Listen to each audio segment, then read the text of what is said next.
சமுத்திரம் தாண்டிலாம் வர முடியாதுடி உங்கள் டிக்கெட்டுக்கு.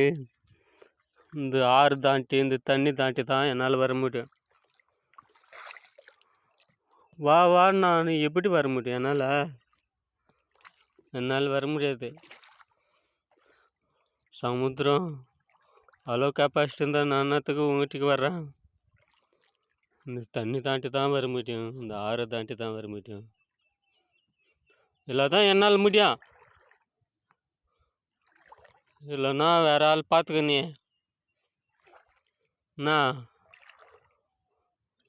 இந்த தண்ணி ஏற்று பாரு, என் மங்கால அன்றைக்கி விற்று தாண்டதுக்கு என்னால் முடியல. சொன்னது கேட்குதா? கேட்டால் புரிஞ்சுக்கோ. நான் ராமல்ல சமுத்திரம் தாண்டி வர்றதுக்கு. நான் நீ ஏன் நினச்சிக்கோ, நான் ராமன் ஆக முடியாது.